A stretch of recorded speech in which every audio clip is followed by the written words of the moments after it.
हमने कल देखा था कि प्रहलाद महाराज जो है ना, वो नरसिम्हा भगवान को ग्लोरीफाई कर रहे थे। क्षीरोदाक्षाय विष्णु, गार्भोदाक्षाय विष्णु, महाविष्णु बनकर बहुत अच्छे से उनको बता रहे थे कि आप कितने अच्छे से पूरे ब्रह्मांड का ख्याल रखते हो हे भगवान। आप ही पूरे ब्रह्मांड के मेंटेनर हो। ब्रह्मा जी से लेके चींटी तक सब आप पे डिपेंड रहते हैं, सबको आप कंट्रोल करते हो।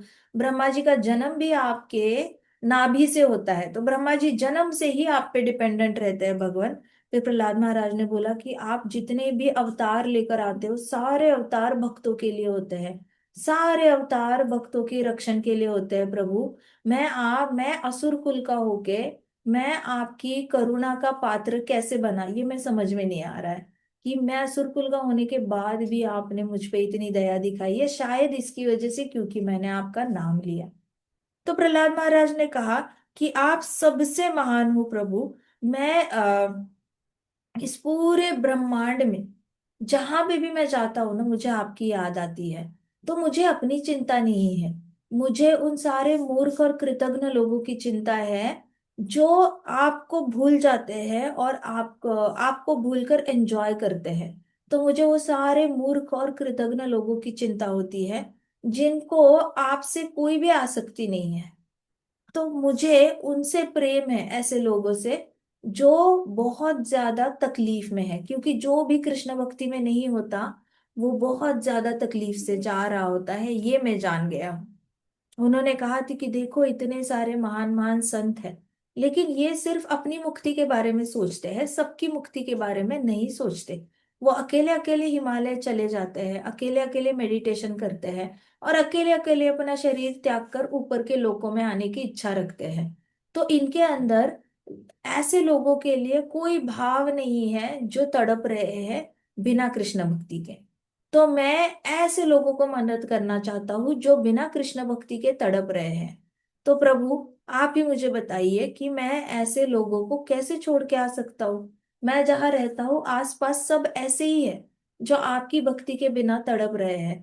तो हे प्रभु कृपा करके मुझे आपके चरणों की शरणागति दे दो। क्यों? क्योंकि गृहमेढ़ी जो होता है, मैं गृहमेढ़ी नहीं बनना चाहता। गृहमेढ़ी होता है इंसान जो इंद्रिय तृप्ति के पीछे सब मिलकर एक साथ भागते रहते हैं और किसी को भी नहीं लगता कि वो कुछ गलत कर रहे हैं। वो सारे इंद्रियों के सेटिस्फेक्शन के लिए सब मिलकर एकजुट होकर सिर्फ एंजॉयमेंट के लिए जी रहे होते हैं। तो मैं गृहमेढ़ी नहीं बनना चाहता। गृहमेढ़ी जो होता है वो अपने ही इच्छाओं का मारा होता है, बहुत ज्यादा वो तकलीफ में रहता है। कितनी भी इच्छाएं पूरी हो जाए फिर भी जो इच्छाएं पूरी नहीं हुई उसके लिए वो रोता रहता है। वो इसका अकाउंट नहीं रखता कि उसकी कितनी इच्छाएं पूरी हुई है, लेकिन इसका जरूर अकाउंट रखता है कि कितनी इच्छाएं रह गई। तो इसलिए मैं गृहमेढ़ी नहीं बनना चाहता। मैं ऐसे मूर्खों की तरह, गृहमेढ़ियों की तरह जो मूर्ख है और कृतज्ञ है, कृतज्ञ मतलब वो कभी उनके अंदर थैंकफुलनेस नहीं होती कि उनके पास कुछ तो है, उस चीज की थैंकफुलनेस नहीं होती, क्या नहीं है उसके लिए रोते रहते हैं। तो मैं ऐसे गृहमेढ़ियों की तरह नहीं बनना चाहता जो अपना घर, अपने बच्चे, अपनी पत्नी, अपने माँ बाप, अपना सारा ऐश्वर्य जो भी है वो सिर्फ इंद्रिय तृप्ति के लिए यूज करते हैं और इनके अंदर कोई भक्ति भाव नहीं होता भगवान आपके लिए, ना सेवा भाव होता है। मैं तो गृहस्थ बनना चाहता हूँ। तो उन्होंने कहा कि मैं उन वाइज लोगों की तरह बनना चाहता हूँ। वाइज लोग मतलब क्या? उन बुद्धिमान सत सत विवेक लोगों की तरह बनना चाहता हूँ जो शास्त्रों का की पढ़ाई करते हैं, और शास्त्रों की पढ़ाई करके वो कभी भी अपने आप को टॉर्चर नहीं करते। जो शास्त्रों की पढ़ाई नहीं करते वो हमेशा खुद को टॉर्चर करते रहते, किसी ना किसी दुख को बहुत ज्यादा मल्टीप्लाई करते रहेंगे। सपोज एक बार टीचर ने थप्पड़ मारा, अभी वो टीचर ने थप्पड़ मारा है, वो सोचते सोचते 10,000 बार सोचेंगे मुझे टीचर ने थप्पड़ मारा, मुझे टीचर ने थप्पड़ मारा, मुझे टीचर ने थप्पड़ मारा। अब इसका वो दिमाग में 10,000 बार पारायण करेंगे तो 10,000 बार अपने आप को ही थप्पड़ लगवाते रहते हैं।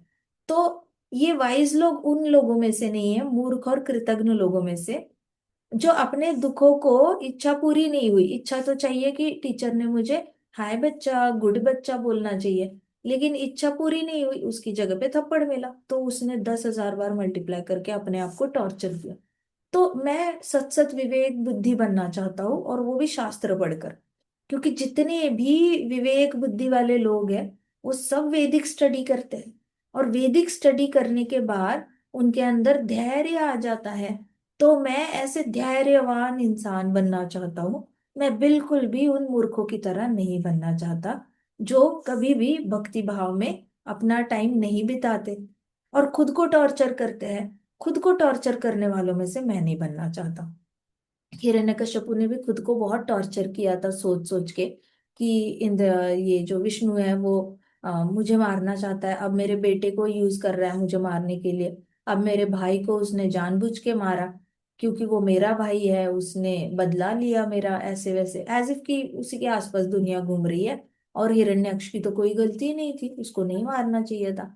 सो ये हिरण्यकश्यपु खुद को भी बड़ा टॉर्चर करता था, और क्योंकि वो खुद को टॉर्चर करता था वो दूसरों को भी टॉर्चर करता था।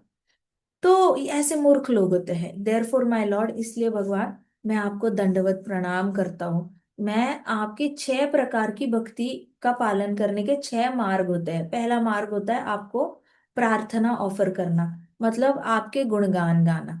दूसरा मार्ग होता है कि मेरे जीवन में जितने भी सुख आते हैं या कामयाबी आती है उसके लिए मैं आपको जिम्मेदार ठहराता हूँ कि मेरे जीवन में जो भी अच्छा होता है वो आपकी वजह से होता है, और जो भी कामयाबी आती है वो आप ही की वजह से आती है। इस तरीके से हर अच्छे का फल जो होता है वो मैं आपको ऑफर करता हूँ। तीसरा तरीका होता है भक्ति भाव का, जहाँ पे मैं सुबह शाम आपकी पूजा करता हूँ थाली लेकर। कभी भोग लगाता हूँ, कभी आपका डेकोरेशन करता हूँ, कभी आपको पूजा आरती कर रहा होता हूँ, इस तरीके से। चौथा तरीका होता है कि मैं आपकी ओर से जीवात्माओं की सेवा करता हूँ। आपकी ओर से, आप तो करते ही हो लेकिन आप जब नहीं हो तो मैं तब आपकी ओर से कुछ ना कुछ सेवा देता हूँ समाज में। पांचवा तरीका होता है जहाँ पे मैं हमेशा आपको याद करता रहता हूँ, आपकी लीलाएं याद करता हूँ। आप कैसे जन्मे, कैसे बड़े हुए, फिर वहां से कहाँ चले गए, मथुरा चले गए, मथुरा से द्वारका कैसे चले गए, द्वारका से आपने कैसे पूरे पृथ्वी पे घूमा और अलग अलग जगह पर विवाह किए और कैसे जीता आपने। उसके बाद मैं आपको हस्तिनापुर की जर्नी पे देखता हूँ, मैं आपको कुरुक्षेत्र में देखता हूँ, वहां से फिर सरस्वती नदी के किनारे आके देखता हूँ। ये सारी आपकी लीलाएं मुझे आंखों के सामने दिखती है भगवान। ऐसे करके मैं बैठे बैठे आपको याद करता रहता हूँ। फिर मैं छठा तरीका होता है जहां पे मैं आपके गुणगान किसी और से सुनता हूँ। तो ये सारे जब मैं 6 तरीके के भक्ति भक्ति के मार्ग को अपनाता हूँ, तो ये 6 तरीके से मैं अपने आप को समाधि में स्थित पाता हूँ। तो समाधि का, भक्ति भाव में समाधि में होने का तरीका ही है कि आप रहते तो हो जिस रूम में रह रहे हो वहीं पे रहते हो, लेकिन आपकी आत्मा पूरी तरह कृष्ण के साथ एक हो चुकी होती है। आप पूरी तरह कृष्ण में हो गए होते हो, आप पूरी तरह कृष्ण के बारे में सोच रहे होते हो और प्रेम में पूरी तरह ऐसे पूरी तरह खो गए होते हो। तो ये 6 तरीके के मार्ग अपनाकर भक्ति के आपको समाधि प्राप्त हो सकती है। मतलब आप जीवित हो तो भी आप समाधि में हो, आपकी आंखें खुली है तो भी समाधि में हो, और आप सो रहे हो तो भी आप समाधि में हो। तो आपको मायावादियों की तरह समाधि लेने की जरूरत नहीं पड़ती, जहाँ पे आपको सांस अंदर लो, सांस छोड़ो, फिर सांस रोक के रखो, कभी 1 घंटा, कभी 2 घंटा, कभी 3 घंटा, कभी 1 महीना, 2 महीना, 3 महीना। ऐसे करने की जरूरत नहीं। फिर शरीर छोड़ के 2 दिन के लिए किसी और प्लेनेट पे जाके किसी से, गुरु से मिल के आके वापस शरीर में आना। कभी 3 महीने जाके कहीं और जाके बैठना, मेडिटेट करना, फिर वापस शरीर में आना। इस तरीके की समाधि करने की जरूरत होती ही नहीं है। आप ओपन आइड समाधि में जा सकते हो, मतलब खुली आंखों से भी समाधि में जा सकते हो। भागवतम पढ़ते पढ़ते हम समाधि में ही रहते हैं। जितनी भी घंटे हमने हरि कथा करी है और हरि कथा सुनी है, हम एक्चुअली समाधि में ही होते हैं, क्योंकि पूरी नरसिम्हा लीला अभी इस प्लानिट पे हुई नहीं है, ऊपर के प्लानिट पे हुई है। देवताओं की लीला भी ऊपर ही चल रही है, ब्रह्मा जी की लीला भी ऊपर चल रही है, हिरण्यकश्यपु की लीला भी ऊपर ऊपर ही चल रही है। तो हम प्रैक्टिकली इस बॉडी में होते नहीं है जब हम लीला के बारे में सोचते हैं कृष्णा की। अगर आप वृंदावन लीला भी सोचते हो तो आप जहां भी बैठे हो आप वहां से उठ के ऑलरेडी वृंदावन में गए हो। फिर आप मथुरा लीला के बारे में सोचते हो तो आप जहां बैठे हो वहां हो ही नहीं, आप उठ के ऑलरेडी अपने आत्मा से कहाँ पे हो, आप ऑलरेडी आप चले गए हो मथुरा। फिर द्वारका भी जाके आ जाते हो, हस्तिनापुर भी जाके आते हो। सो आप कृष्ण की लीलाओं के साथ जहां जहां कृष्ण है वहां वहां पे आप हमेशा वहीं पे रहते हो, तो आप हमेशा समाधि में रहते हो। तो ये 6 प्रकार की भक्ति करने से क्या होता है, समाधि प्राप्त हो जाती है। और समाधि प्राप्त करने के बाद आप परमहंस स्टेज पर चले जाते हो। परमहंस स्टेज मतलब क्या, परमहंस स्टेज वो होती है जहाँ पे आप सबसे ऊपर की लेवल पे आध्यात्मिकता के सबके ऊपर की लेवल पे चले जाते हो। तो जब आप समाधि में रहते हो तो आप ऑलरेडी परमहंस बन चुके होते हो। इसलिए भागवत कथा हमेशा सुननी चाहिए, सुननी चाहिए और करनी भी चाहिए। दोनों करना चाहिए भागवत, क्योंकि भागवतम ही है जो आपको परमहंस बना सकता है और समाधि में स्थित कर सकता है। बाकी किसी भी, आप कितने भी उपनिषद पढ़ लो, कहाँ है कृष्ण की लीला, नहीं है। आप कितने भी वेद शास्त्र पढ़ लो, कहाँ है कृष्ण की लीला, नहीं है। आपको सिर्फ भागवतम में मिलेगी, रूप गोस्वामी जी के लिटरेचर में मिलेगी, और कहाँ मिलेगी, कहीं नहीं मिलती। भगवत गीता, भागवतम, चैतन्य चरितमृत, ये वाले शास्त्र ही है जहाँ पे आपको कृष्ण की लीला सुनने को मिलती है, बाकी कहीं नहीं। तो परमहंस की स्टेज इन्हीं लीलाओं से मिलेगी, और आपको समाधि भी इन्हीं लीलाओं से प्राप्त होगी। तो प्रहलाद महाराज ने फिर पूरा दंडवत किया, फिर घुटने पे आके बैठे, और उन्होंने देखा कि नरसिम्हा भगवान का अभी सारा गुस्सा एकदम ठंडा हो चुका था, और बहुत प्रेम से प्रहलाद महाराज को देख रहे थे। और उन्होंने कहा, मेरे प्रिय प्रहलाद, तुम तो असुरों में सबसे बेस्ट हो। असुरों में आज तक तुम्हारे जैसा बेस्ट आज तक कोई नहीं हुआ है। मैं तुमसे बहुत प्रसन्न हूँ। कोई भी मुझे तब तक नहीं समझ सकता जब तक वो मुझे प्रसन्न नहीं करता, और तुम्हारी प्रार्थनाओं से मैं प्रसन्न हो चुका हूँ। इसका मतलब क्या है, भक्ति मार्ग का सबसे पहला ये होता है, there are 6 kinds of devotional service. तो सबसे पहली भक्ति मार्ग क्या होता है, कृष्ण को प्रार्थना ऑफर करना। तो प्रहलाद ने सबसे पहले वही काम किया। जैसे ही नरसिम्हा भगवान दिखे, प्रेयर ऑफर करना शुरू किया। सो इसलिए हमेशा याद रखना, कोई एक हफ्ते का एक दिन डिसाइड कर लो, मंडे हो, ट्यूसडे हो, संडे हो, सैटरडे हो। आपकी तसल्ली से कोई एक दिन हफ्ते का डिसाइड करो जिस दिन मैं कृष्णा को प्रेयर ऑफर करूंगा, और पूरे दिल से प्रेयर ऑफर करना। कृष्णा अगर सच में आपकी प्रार्थना से प्रसन्न हो गए ना, तो आप कृष्णा को एज इट इज जानने लग जाओगे। एज इट इज मतलब आपसे कभी मिसअंडरस्टैंडिंग नहीं होगी कृष्णा को समझने में। आपके मन में कभी ऐसा क्वेश्चन आएगा ही नहीं कि कृष्णा इतने लेट क्यों आए, नरसिम्हा भगवान पहले भी आ सकते थे, इतने भक्त मर रहे थे तब क्यों नहीं आए, अब क्यों आए। आप दिमाग से लीला को नहीं समझोगे, आप दिल से समझोगे। आप दिल से कृष्णा को जानने लग जाओगे। तो ये पावर होती है प्रार्थना। तो हमारे महाराज, he was a big fan of prayers. हमारे महाराज कहते थे कंपलसरी सारे शिष्यों को, सारे भागवतम के प्रेयर्स आने ही चाहिए। तो सारे शिष्य प्रिंट आउट निकाल कर याद कर रहे होते थे प्रेयर्स, माय गुडनेस। सबको संस्कृत में सारे प्रेयर्स याद है। इतने महाराज ने उनको ट्रेन किया था, प्रेयर आना ही चाहिए, संस्कृत समझ में नहीं आ रहा, पहले याद करो, याद करते करते समझ में आने लग जाएगा। इतने सारे लोग, किसी को संस्कृत आता भी नहीं था, कुछ नहीं, फिर भी बैठ के याद कर रहे हैं। ऑस्ट्रेलिया के भक्त भी है, यूएई के भक्त है, अमेरिका के भक्त है, जहाँ कहीं पे भी है, सब लोग प्रिंट आउट लेके प्रार्थना याद कर रहे हैं संस्कृत की। और आज देखा जाए ना तो 100 से भी ज्यादा ऐसे भक्त हैं जिनको रात के 2 बजे भी उठ के बोलो ना प्रहलाद महाराज के प्रेयर्स गाओ, संस्कृत में गाना शुरू कर देंगे। और एक माता जी है, वो इतनी टैलेंटेड है, इतनी, मतलब महाराज कहते थे कि वो यहाँ की है ही नहीं, वो ऊपर के लोगों से आई है, सिद्ध लोक से आई है कहते थे। विद्याधर है कहते थे, विद्याधर। क्या, क्यों, क्योंकि उनको वो संस्कृत में कंपोज करती थी प्रेयर्स। महाराज की व्यास पूजा होती थी तो उन्होंने संस्कृत में महाराज के लिए पोयम ये करी थी, कंपोज करी थी संस्कृत में। उसके बाद जन्माष्टमी जब कुछ था, वो कृष्णा के लिए भी प्रेयर कंपोज करती थी, वो भी संस्कृत में। कितना टफ है संस्कृत में, पूरा राइमिंग वर्ड्स आने चाहिए, कम से कम वर्ड्स में ऐसे लंबा। बट वेरी वेरी टैलेंटेड, मतलब कृष्णा ने क्या कृपा दिखाई है उनपे, कि उनका वो भागवतम इतना, उन्होंने बहुत 25 साल तक भागवत कथा करी है, 25 साल या 30 साल। उन्होंने पूरा अपना टाइम ना, जब तक बेटा बड़ा नहीं हुआ, पूरा टाइम उन्होंने, आई थिंक 15-20 ईयर्स तक कंटिन्यूअस हर रोज भागवत कथा पढ़ाती थी वो, वहां पे यूएई में। और उन्होंने, कृष्णा इतने प्रसन्न हो गए कि कृष्णा ने उनको पावर दे दी संस्कृत में पोयम कंपोज करने की।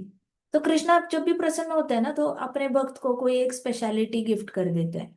तो उनके लिए कृष्णा ने ये गिफ्ट किया कि संस्कृत में तो प्रेयर, जैसे तुकाराम महाराज अभंग कंपोज करते थे ना, वैसे ही माता जी संस्कृत में प्रेयर ऑफर कर पाती है। और उनको भागवतम के सारे संस्कृत के प्रेयर्स एज इट इज याद है, मतलब उनके प्रोनाउंसिएशन में भी कभी गलती नहीं होती। तो इतना उनको पता है। ये कहाँ से आ रहा है? ये हृदय में ज्ञान है, क्योंकि प्रैक्टिकली देखा जाए तो इतने सारे श्लोक याद रखना मुश्किल ही होता है, लेकिन उनको सारे सारे याद, मोर देन ऐसे मतलब 1800 श्लोक वगैरह तो उनको ऐसे ऐसे मुंह जबानी याद है, इतने वो ये है। तो महाराज सिप्रेयस को लेकर बड़े सीरियस थे। तो ये भक्ति मार्ग का फर्स्ट काइंड है जो प्रहलाद महाराज ने भी फॉलो किया है, गजेंद्र ने किया, ब्रह्मा जी ने किया, इंद्र ने भी किया, और हमारे कपिला, लॉर्ड कपिला ने भी किया है, कर्दमा मुनि ने किया है, सबने ही किया है, नारद मुनि जी ने किया है, परीक्षित महाराज ने किया है, सुखदेव गोस्वामी जी, व्यासदेव जी, सबने ये मेथड अप्लाई करके छोड़ चुके हैं सारे संत। सो प्रेयर ऑफर करना कोई कुंती ऑप्शनल महाराज जी। स्टेप नहीं है। प्रेयर ऑफर करना इज मैंडेटरी। मैंडेटरी, भक्त का अपना पर्सनल कनेक्शन होना चाहिए कृष्ण के साथ, और प्रेयर ऑफर करना आना चाहिए। आना चाहिए, जब तक नहीं आता तब तक भागवतम के प्रेयर्स गाते रहो, गाते रहो, बोलते रहो, बोलते रहो। अपने आप कृष्णा हृदय में वो आपके अंदर क्वालिटी दे देते हैं जहां पे आप खुद के प्रेयर्स कंपोज करके कृष्णा को ऑफर करने लग जाते हो। तो प्रहलाद महाराज ने कहा कि नहीं, नरसिम्हा भगवान ने कहा कि मैं तुम्हारी प्रार्थना से बड़ा प्रसन्न हो चुका हूँ प्रहलाद। इसका मतलब क्या? प्रार्थना। हाँ कुंती माता भीष्म प्रेयर्स। तो प्रहलाद महाराज, प्रहलाद को बोला मैं तुम्हारी प्रार्थना से बहुत प्रसन्न हो चुका हूँ।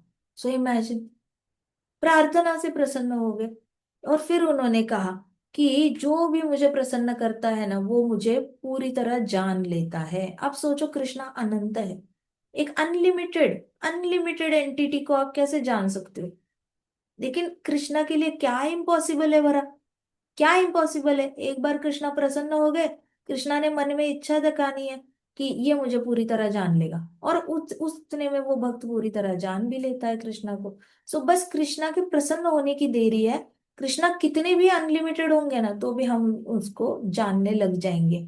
हमें लगेंगे ये अपने ही कृष्णा है, ये अपने ही कृष्णा है, ये हमारे कृष्णा ऐसे ही करेंगे, हमारे कृष्णा ऐसे। आप जानने लग जाते हो कृष्णा को एज इफ वो आपके फैमिली मेंबर है, वो बड़े करीबी दोस्त है। ऐसे करके आप जानने लग जाते हो कृष्णा को। तो कृष्णा ने कहा, नरसिंह भगवान ने कहा मैं तुम्हारी प्रार्थनाओं से बड़ा प्रसन्न हो चुका हूँ प्रहलाद। तो तुम मुझे पूरी तरह जान पाओगे। सो मैं आपको कहती हूँ, आप जब भी ऐसे प्रेयर्स ऑफर करते हो ना, कभी कभी पेपर पे लिखा करो। टेम्पल जब भी विजिट करने जाते हो ना, पेपर से ना, वो पेपर भगवान के चरण कमलों में, श्री चरण कमलों में छोड़ के आ जाओ। छोड़ के आ जाओ, एक कॉपी घर पे रखनी है तो रखो, दूसरी कॉपी में अच्छे से ब्यूटीफुल हैंडराइटिंग में प्रेयर ऑफर करना। अपनी कस्टमाइज्ड ऑफर करनी है तो खुद की कर लो, भागवतम से उतारनी है, कॉपी पेस्ट करनी है, वैसे कर लो, जैसे करनी है वैसे करो। एंड एंड का हमारा गोल एक ही है कि कृष्णा प्रसन्न होने चाहिए हमारी प्रेयर से। तो भागवतम की यूज करनी है कर लो, कोई बात नहीं, बट प्रेयर ऑफर करो, पेपर पे लिखना, कृष्णा के चरण कमलों में छोड़ के आ जाना। ये एक नित्य सेवा होनी चाहिए हमारी, कि मैं हर संडे को टेम्पल जाता हूँ, मैं हर संडे को ये ऑफर करके आ जाता हूँ। सो अभी तो आप बहुत लकी हो कि आप इतनी कम उम्र में भागवतम सुनने का मौका मिल रहा है, और आपको सीक्रेट्स पता चल रहे हैं कृष्णा को प्रसन्न करने के। हमारे जमाने में तो किसी को कुछ पता ही नहीं होता था, हमें सिर्फ राम नाम हरि नाम पता होता था। तो हमने हर संडे को मंदिर जाके, हमने एक छोटी नोटबुक राम नाम की श्री राम जी के चरणों में चढ़ा के आना। कभी कभी कृष्णा का नाम की नोटबुक कृष्णा के चरणों पे छोड़ के आ जाना। कभी विट्ठल के भगवान के मंदिर में गए तो उनके नाम की नोटबुक छोटी सी उनके चरणों पे छोड़ के आना। तो घर में इतनी ऐसे नोटबुक्स, ब्लैंक नोटबुक्स में हमारे फादर ने ला के रखी थी, 100 100 पेजेस की। तो हमारा काम होता था कि हर संडे को टेम्पल जाने से पहले, हर संडे को टेम्पल जाना ही जाना है, घर का कल्चर ही था, हर संडे को टेम्पल जाना है। लेकिन संडे को जाना है तो जैसे आज सुबह जाके आए टेम्पल हम, अब पता है नेक्स्ट संडे को जाना है, तो फिर हम आज से ही वो नोटबुक भरना शुरू कर देते थे कि अगले संडे की नोटबुक लिख के रखते हैं। कभी कभी मैं और मेरी दीदी, हम 3 3 हफ्ते की नोटबुक्स लिख के रखते थे। अगर छुट्टी आ गई, मंडे को छुट्टी आ गई तो संडे इवनिंग और मंडे, 3 3 हफ्ते की नोटबुक्स हम एक ही 2 दिन में लिख के रख देते थे, ताकि 3 हफ्ते तक वो ऑफर करने के लिए हमारे पास कुछ ना कुछ हो तो मंदिर जाती, क्योंकि रूल ही था, मंदिर जाना है तो चरण कमलों पे हरि नाम या फिर राम नाम ही ऑफर करके आना है।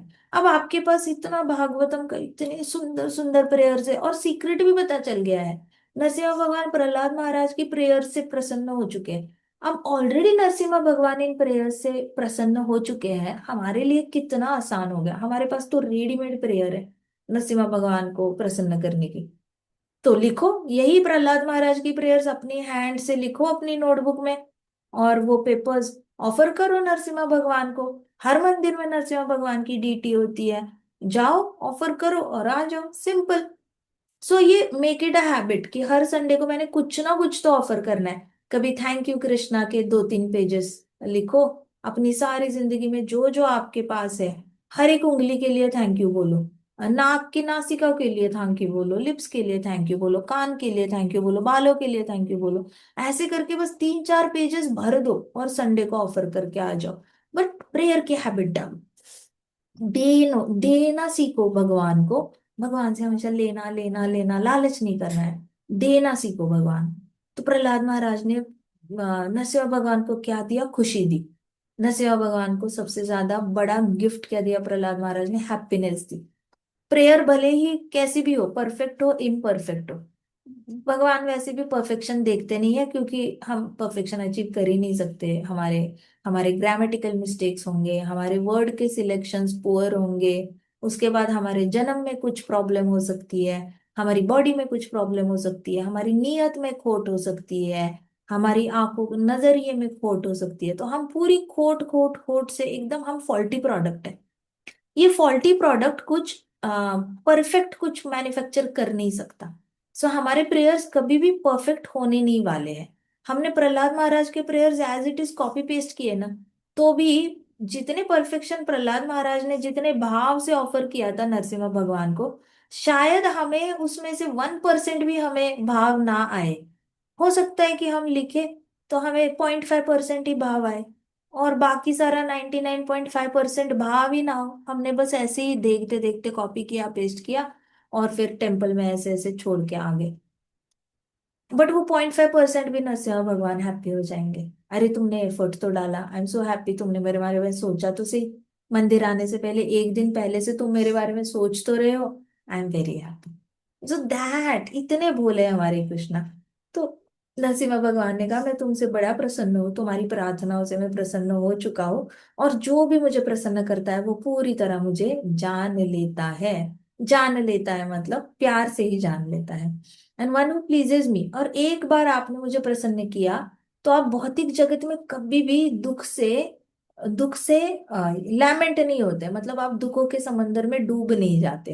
होते हैं ना कुछ लोग दुख के समंदर में इतने डूबते हैं कि ड्रिंक करने लग जाते हैं, स्मोक करने लग जाते हैं, घर छोड़ के भाग जाते हैं, कभी कभी अपना ही सुसाइड कर लेते हैं, कभी कभी किसी और को मार देते हैं। दुखों में डूबने वाला इंसान ना सबसे खतरनाक होता है। वो तो दुखों में डूबने वाला इंसान पता है कैसे होता है? एक हाथ में बम लिया होता है, जिसका पिन निकाल दिया हो, वो कभी भी ब्लास्ट हो सकता है। तो दुखों में डूबा हुआ इंसान वो होता है कि वो कभी भी अपने आप को हानि पहुंचा सकता है या आसपास के लोगों को हानि पहुंचा सकता है। तो अगर जिसने तो नरसिम्हा भगवान को प्रसन्न कर लिया, वो कभी दुख में डूबेगा नहीं। हाँ दुख तो आएंगे, लेकिन वो जल्दी से बाउंस बैक हो जाएगा। जैसे हमारे क्रेजी बॉल्स नहीं होते, जमीन पे डालो तो बाउंस होके ऊपर आ जाते हैं, जमीन पे डालो तो बाउंस होके ऊपर आ जाते हैं। वैसी वाली रेजिलियंस हमारे अंदर आ जाती है कि दुख आया ना, ठीक है, आज आया, दूसरे दिन हम भूल भी गए, हमें याद भी नहीं कि हम किस चीज को लेकर दुखी थे। हे भगवान, कोई पूछेगा अरे उस दिन आप बड़े दुखी लग रहे थे, आप बोलोगे किस चीज को लेकर दुखी थे, पता नहीं, याद नहीं आ रहा किस चीज को लेकर दुखी थे। फिर वो याद दिलाएंगे और आप बोलोगे हाँ ऐसा कुछ हुआ था, बट डिटेल्स याद नहीं आ रहे कि एग्जैक्टली हुआ क्या था। आपको अपने दुख भी याद नहीं रहते। इतनी बड़ी गिफ्ट मिलती है भक्ति से। तो भगवान से भक्ति करने से होता क्या है ना, भगवान बहुत एक मैजिकल आपके अंदर बदलाव लाते हैं हृदय में, जहाँ पे आप दुख फील नहीं कर पाते और दुख याद भी नहीं रहते। लेकिन जिसके हृदय में भगवान ही नहीं, जिसने कभी अपने दिल से एफर्ट ही नहीं डाला कृष्णा को प्रसन्न करने का, वो तो उसके पास नया कुछ नहीं है ना सोचने के लिए, उसके पास कुछ सोचने के लिए है नहीं। उसका दिमाग एम्प्टी है, और उस एम्प्टी दिमाग में वो हमेशा वो किस दुख से गया है ना, वही याद करता रहेगा, अपने आप को भी टॉर्चर करेगा, दूसरे को भी टॉर्चर करेगा। और हमेशा ऐसे कार्ड उठाएगा और बोलेगा, ये देखो मेरे साथ ऐसे हुआ। ये इसको कहते हैं विक्टिम कार्ड। विक्टिम कार्ड कैसे होता है पता है? सपोज अभी मेरे पास ऐसे मतलब मेरे पास ऐसे कार्ड्स है, ठीक है? तो मैं क्या बोलूंगी, ये देखो मेरे साथ ऐसा दुख हुआ, फिर उसने मेरे साथ ऐसे किया, फिर मेरे साथ ऐसे हुआ, उसने ऐसे किया, फिर ऐसे किया, फिर ऐसे हुआ, मेरे साथ ही क्यों होता है ऐसे? उसके बाद फिर ऐसे हुआ मेरे साथ, फिर मेरे साथ ऐसे हुआ, उसने ऐसे किया। आप बोलते जाओगे, उसने वैसे किया, ये वो भी ऐसे ही है, वो भी ऐसे ही करते हैं, वो भी वैसे ही करते हैं, और मेरे साथ ही ऐसा होता रहता है। तो आप कार्ड खड़े लेकर बैठ जाओगे और आप हमेशा हमेशा अपना दुखड़ा रोओगे।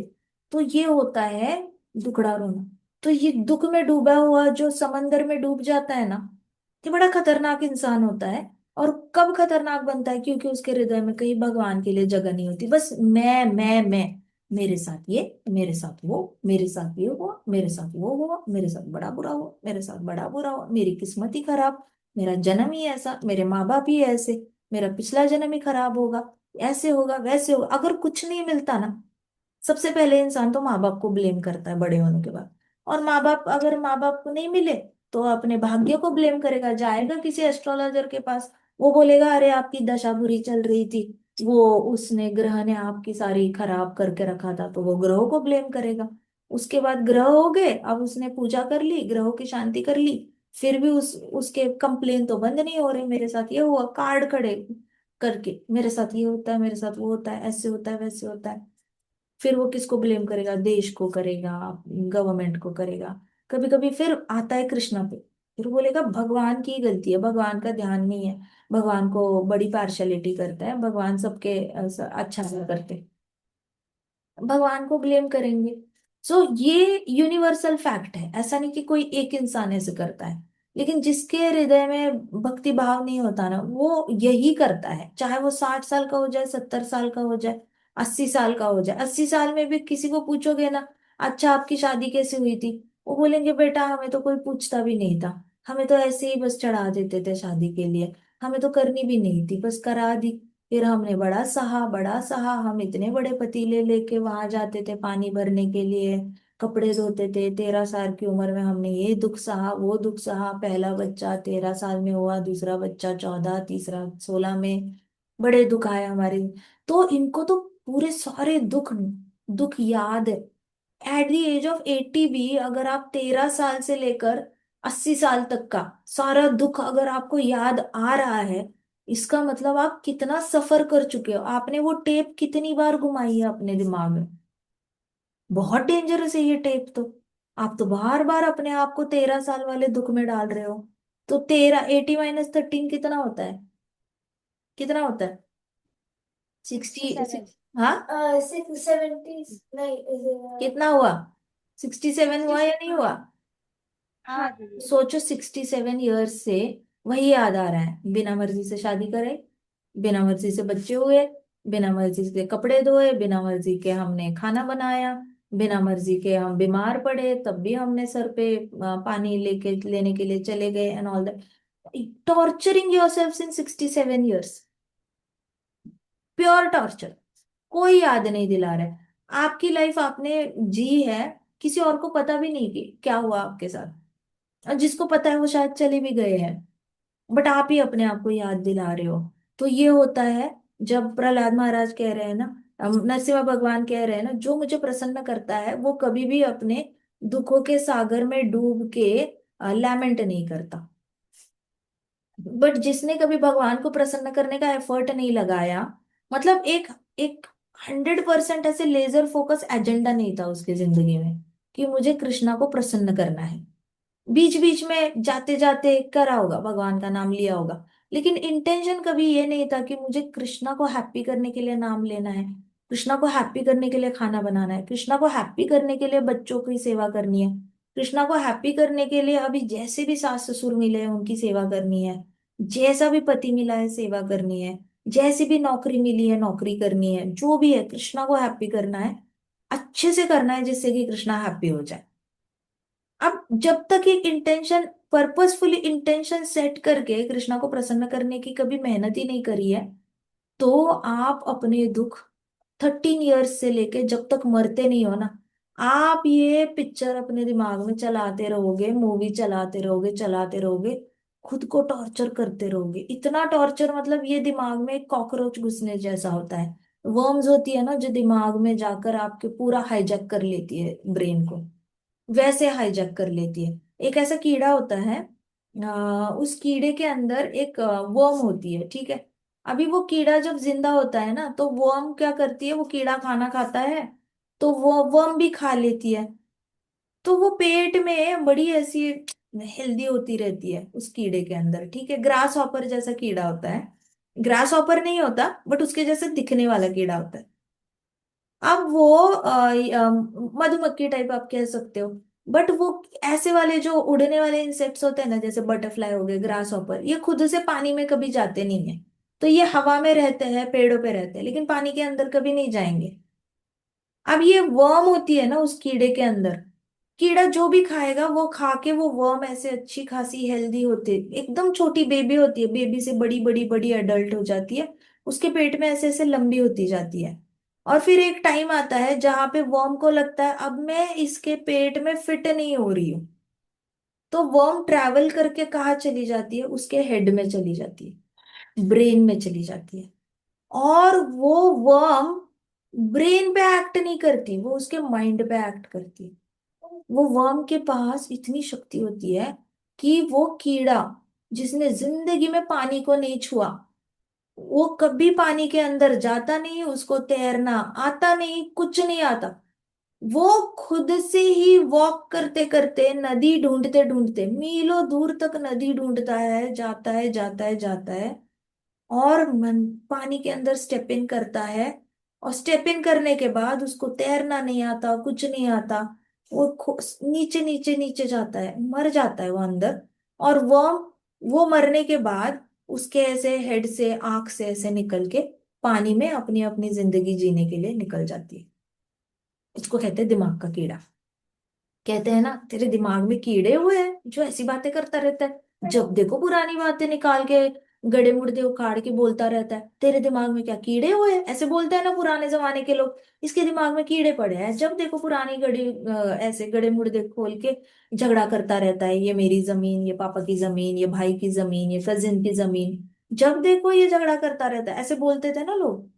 तो ये ऐसे नहीं बोलते थे। सबको पता है कि एक कीड़ा होता है जो आपके मस्तिष्क में, आपके मन पे पूरी तरह कंट्रोल कर लेता है, और आपको, आप कभी भी अपने बॉडी को ऐसे मारोगे नहीं, लेकिन आप खुद ही उस पानी में उतर के अपनी जान दे देते हो, और आपको समझ में भी नहीं आता। अगर उसको पानी में जाने का शौक होता तो पूरी जिंदगी कभी ना कभी तो जाता। बट जब ये कीड़ा पूरी तरह मच्योर हो जाता है, दिमाग में जाता है, तभी वो खुद से ही चल के पानी तक जाता है, पीता भी नहीं है पानी, बस स्टेप इन करता है, अंदर जाता है और मर जाता है। ऐसा भी नहीं कि उसको दर्द हो रहा है, उसको दर्द भी नहीं हो रहा होता, कहीं से दर्द नहीं होता। ये भी नहीं कि माइग्रेन हो रहा है, हेडेक हो रहा है, तकलीफ हो रही है, बुखार आया है, तड़प तड़प के ऐसे ऐसे करके पानी में जा रहा है और फिर मर रहा है, ऐसा भी नहीं। हेल्दी कीड़े की तरह वॉक करते करते जाता है, अंदर जाता है, डेड। सो ये होता है दुखों में डूबने वाले इंसान की हालत, बिल्कुल इस कीड़े की तरह होती है। वो इस कीड़े की तरह जिसके अंदर वर्म है, वो 13 साल से पूरी टेप चलाएगा चलाएगा चलाएगा। अब ये टेप चलाने से अच्छा आप सोचो, एक अलग डिटोर ले लेते हैं हम लोग। मान लो कि हो गया 13 साल से बड़ी मुश्किल थी जिंदगी, बीच में ये डिसाइड कर लिया कि मुझे भागवतम, कृष्ण की लीला में बड़ा इंटरेस्ट है, मुझे कृष्ण की लीला सुननी है, कृष्ण की लीला सुननी है। अब कृष्ण की लीला गलती से आपने एक दिन जन्माष्टमी में चले गए, और आपको प्रभु जी का कोई व्याख्यान बहुत अच्छा लग गया, उनका लेक्चर इतना अच्छा लग गया कि आप भूल नहीं पा रहे हो। उस रात को आप वापस आते हो और कृष्ण की जन्म की कथा अपने दिमाग में सोचते सोचते सो जाते हो। अब दूसरे दिन भी आप भूलने नहीं देते, आप वही कथा याद करते हो, हर रोज वही कथा याद करके सोते हो, वही कथा याद करके सोते हो। अब मान लो ये कथा अगर 67 ईयर्स तक यही कथा रिपीट की दिमाग में, इंस्टेड ऑफ ये याद करना कि 13 साल में मेरे साथ क्या बुरा हुआ था 13th ईयर में, अगर आपने एक ही लीला 67 ईयर्स तक हर रोज वही लीला याद करते करते आप सोए, तो आप बताओ भगवान प्रसन्न होंगे या नहीं होंगे? होंगे क्या भगवान प्रसन्न अगर आपने remembrance of Krishna, remembering you, भक्ति का 5वां मार्ग, तो अगर वही आपने याद किया तो नरसिम्हा देव बोलेंगे मैं तो बड़ा प्रसन्न हूँ, तुमने तो दुखों को अपने ऊपर हावी होने ही नहीं दिया, इसलिए मैं तुमसे प्रसन्न हूँ, अब तुम मुझे 100% जान सकते हो क्योंकि मैं प्रसन्न हो चुका हूँ। अब ये पावर होती है लीलाओं को याद करने की, अपने दुख याद करना और लीलाएं याद करना, चॉइस हमेशा होती है हमारे पास, ऐसा कभी नहीं होता कि हम बड़े ही उस कीड़े की तरह जिसके अंदर वर्म घुस चुकी है, हम हेल्पलेस होकर ये दुख याद कर रहे हैं, हम हेल्पलेस कभी होते ही नहीं, हमारे पास हमेशा चॉइस होती है, क्योंकि हमारे दिमाग में वर्म नहीं गई है कोई, प्रैक्टिकली कोई वर्म नहीं है जो आपको ऐसी दिशा में लेके जा रही है। लेकिन जब तक तो हम लोग पावर नहीं समझेंगे ना कि मेरे पास है पावर, मैं इंसान की बॉडी में जन्मा हूँ, मैं मनुष्य योनि में जन्मा हूँ, और मैं कीड़े मकोड़ों से तो डेफिनेटली सुपीरियर हूँ, तो मेरे अंदर ज्यादा पावर है कीड़े मकोड़ों से, मेरे अंदर थोड़ी ज्यादा इंटेलिजेंस है कीड़े मकोड़ों से, तो इन लोगों से तो ज्यादा इंटेलिजेंस है, तो मैं चूज कर सकता हूँ कि मैं क्या याद करूँ और क्या याद नहीं करूँ। ऐसे करके अभी भक्त जो होते हैं ना, इनके जिंदगी में बड़े प्रॉब्लम्स आते हैं, बट ये लोग कैसे याद कर लेते हैं कृष्ण की लीला? प्रैक्टिस से ना, बार बार पढ़ना, बार बार याद करना, पढ़ना याद करना, पढ़ना याद करना, पढ़ना याद करना, तो वो अपने आप को हैबिट में डाल देते हैं। सो ये चॉइस का पूरा एक खेल होता है। हमारे राधा गोविंद महाराज इतना पैरालिटिक अटैक आने के बाद भी, व्हील चेयर पे बैठने के बाद भी उनको बोलना नहीं आ रहा, बताना नहीं आ रहा कि लेफ्ट ले जाओ चेयर, राइट ले जाओ, कैसे वैसे अपने शिष्य को बताते थे कि मुझे काम्य बन जाना है, मुझे बंडेर बन जाना है, मुझे उस लीला निधि बन जाना है, ऐसे करके, और उनको लेके जाते थे तो वहां पे वो पूरा दिन बैठकर उसी लीला में मेडिटेट करेंगे, पूरा दिन कुछ नहीं खाना उन्होंने, कुछ नहीं, आंखें बंद करके उन्होंने पूरा दिन लीला को याद करते रहना उस वन में जाकर।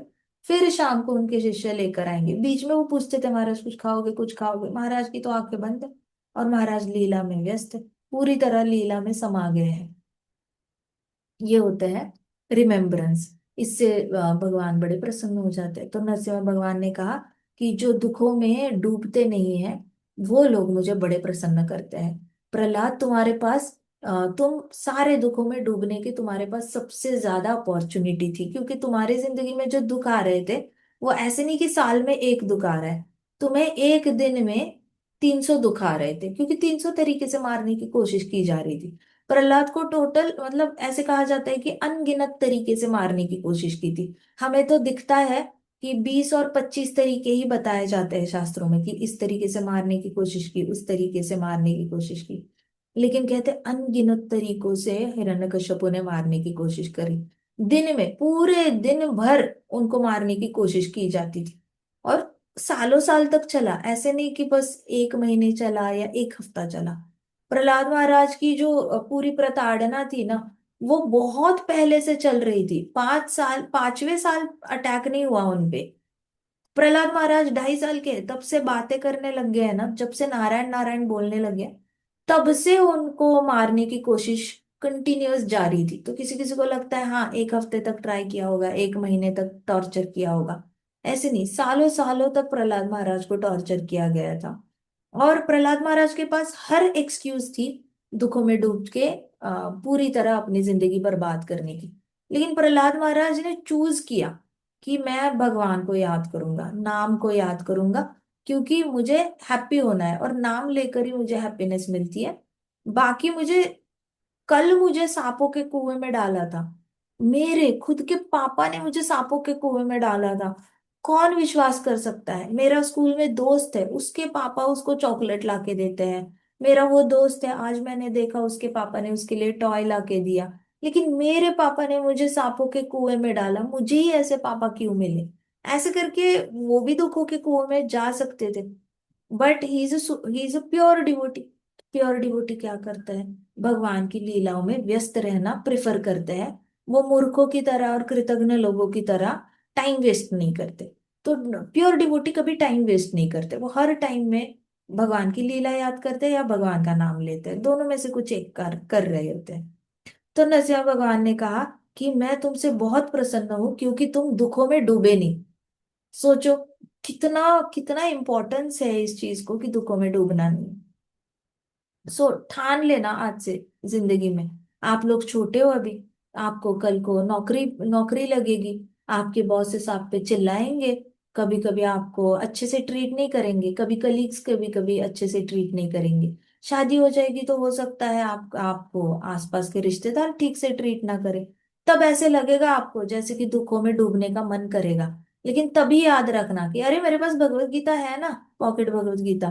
देने दो सबको दुख, हमें क्या, हम तो टाइम मिलेगा भगवत गीता खोल के पढ़ लेंगे। अरे मेरे पास काउंटर है ना, मैं जाप कर लूंगी।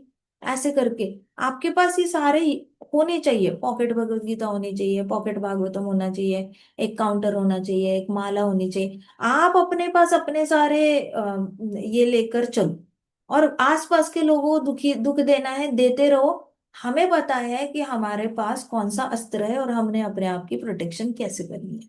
तो फ्री टाइम मिलते ही ये करते रहना है, करते रहना है।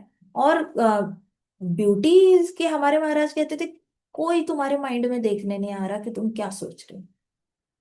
फ्री होके, पूरे पूरे फ्री होकर कृष्णा के बारे में सोचो। फ्री होकर कृष्णा की लीलाओं को याद करो। भागवतम के प्रेयर्स याद करो, कुछ नहीं तो भगवत गीता का 12th चैप्टर रिसाइट करते रहो। कंटिन्यूअस संस्कृत में वो गाते रहो मन में। लेकिन माइंड में गाते रहो, आपके माइंड में झांकने की किसी के पास पावर नहीं है। तो वो स्पेस जो है ना, वो आपकी इंडिपेंडेंट स्पेस है और सबसे सेफ स्पेस है। कोई आपके उस मन के कोने में झांक कर देख नहीं सकता कि आप सोच क्या रहे हो। सो आपको दुनिया कितना भी डराने की कोशिश करे, दुखों में डालने की कोशिश करे, आपके मन में कृष्ण होंगे ना, उनको दिखेंगे भी नहीं कि तुम कृष्ण के बारे में सोच रहे हो, और तुम कृष्ण के बारे में सोचते रहना, सोचते रहना। तो दुख आते रहेंगे लेकिन आप दुखों में डूबोगे नहीं। तो आपके पास ये सारे होने चाहिए, पता होना चाहिए। भागवतम को देखकर, प्रहलाद महाराज को देखकर सीखना है कि दुखों के साथ डील कैसे करना है। तो नरसिम्हा भगवान ऐसे भक्तों से बहुत प्रसन्न होते हैं जो दुख में होते हुए भी दुखों में डूबते नहीं है, लेकिन दुख में हमेशा कृष्ण को ज्यादा याद करते हैं। तो नरसिम्हा भगवान ने कहा, मेरे प्रिय बच्चे, मेरी लीला जो है ये सारी जीवात्माओं को प्रसन्न कर देती है। मैं पास टाइम, मेरी जो लीला होती है वो सारी जीवात्माओं की इच्छाओं को पूरा कर देती है। इसलिए तुम्हें जो मांगना है वो तुम मुझसे मांग सकते हो। फिर प्रहलाद महाराज ने बहुत अच्छे से स्माइल किया। और नारद मुनि जी ने कहा, प्रहलाद कैसे कुछ मांग सकता था भला?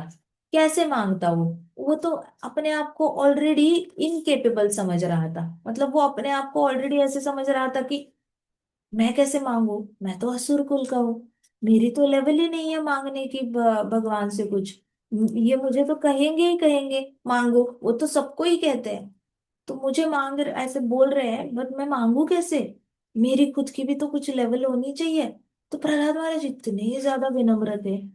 तो नारद मुनि जी ने कहा, वो बेचारा बच्चा क्या बोलता, वो क्या मांगता? वो खुद ही दुखी था कि मैं असुर कुल में हूँ, मेरे पापा ने तो इज्जत पूरी मिट्टी में मिला दी, मेरे पापा ने इतने सारे लोगों को टॉर्चर किया है, इतने सारे लोगों को दुख दिया है, ऑलरेडी नाम खराब हो चुका है कुल का।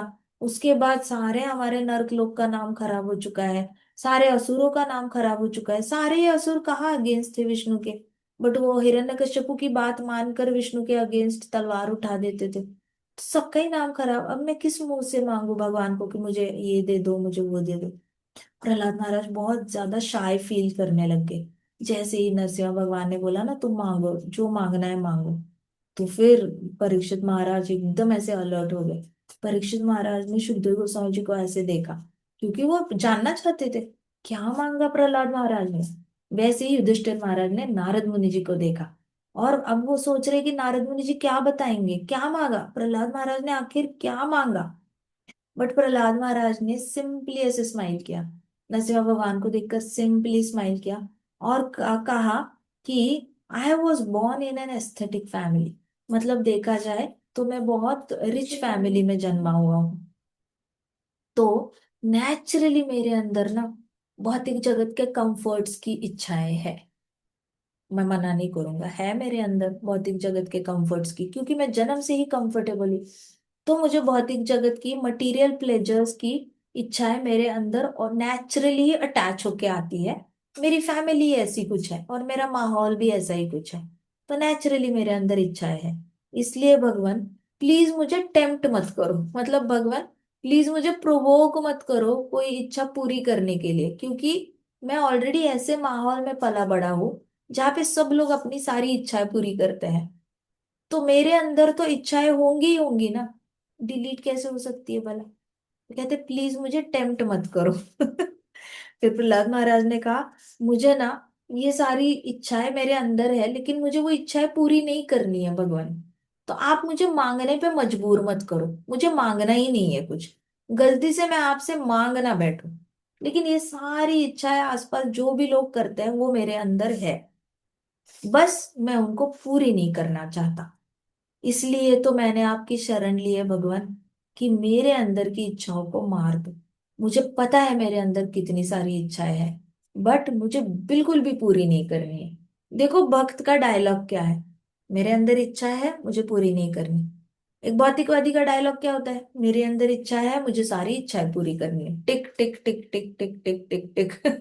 148 148 हमें देश घूमने हैं। हमने मैं तो आज पता है, आज मुझे पता चला बैंगलोर में एक आईटी में काम करने वाले हैं और उन्होंने अपना घर बेचा।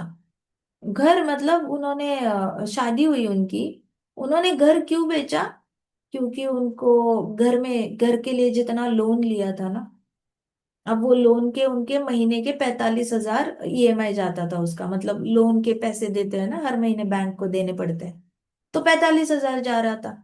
अब उन्होंने शादी कर ली, तो उनकी पत्नी ने बोला मुझे घुमाने लेके चलो। तो इन्होंने कहा कि घुमाने ले जाने के लिए तो बहुत पैसा चाहिए, शादी पे तो बहुत खर्चा हुआ है, तो तुम्हें मैं बाहर के देश में घुमाने के लिए नहीं ले जा सकता। तो पत्नी ने बोला कि बट मुझे तो घूमना है, मैंने तो आपसे शादी इसलिए की ताकि हम घूम सकते हैं। माँ बाप के घर पे तो मुझे घूमने नहीं दिया, अकेली लड़की है नहीं घूमना, अकेली लड़की है नहीं घूमना। तो उन्होंने मुझे हमेशा यही बताया था कि शादी के बाद घूम लेना पति के साथ जितना घूमना है। अब यहाँ पे आई हूँ तो आप मना कर रहे हो घूमने के लिए, तो मैं घूमू कब फिर मैं अपनी सैलरी से मैं घूम लेती हूँ, आप बैठो घर पे ही, ऐसे बोला। तो उन्होंने कहा कि नहीं नहीं ऐसी बात नहीं, मैं तुम्हें घुमाता हूँ। फिर उन्होंने क्या किया, दोनों ने मिलकर डिसाइड किया कि उन्होंने घर ही बेच डालना है। उन्होंने अपना कुछ लिया होगा कुछ महंगा घर, घर बेचा उन्होंने, और वो सारे पैसे जो उन्होंने लोन में लिए थे, वो सारे पैसे जो भी है कैसे अरेंज किया पता नहीं, बट वो पैसे लेकर अभी वो घूमते हैं अलग अलग देशों में। और उनका प्लान है कि अगले 10 साल तक घर ही नहीं लेना है, जितना भी कमाएंगे घूमेंगे, क्योंकि उनके माता पिता अभी बीमार है। लड़की के पिताजी को कैंसर है और लड़के की माता ऑलरेडी कैंसर से चली गई थी। तो अभी इन दोनों ने कहा कि वैसे भी हमने मरना ही है 50-60 में, तो हमें घूमने का मौका तो मिलेगा नहीं, रिटायरमेंट के तक भी हम जिंदा रहे ऐसी कोई गारंटी है नहीं, अभी घूम लेते हैं। तो ऐसे करके ना इच्छाएं होती है, भौतिक इच्छाएं होती है, जहां पे आपकी कंडीशन हो जाती है, आपकी कंडीशनिंग ही है कि सारी इच्छाएं पूरी करनी ही करनी है। और अगर इच्छाएं पूरी नहीं हुई और हम कैंसर से मर गए सपोज, तो बहुत दुख होगा। अब ये नॉन डिवोटी की सोच होती है। डिवोटी कहता है इच्छाएं तो बहुत सारी है लेकिन हमें पूरी करनी नहीं है, इसलिए हमने राधा रानी की शरण ली हुई है, राधा रानी मदद करेगी इच्छाओं को मारने के लिए।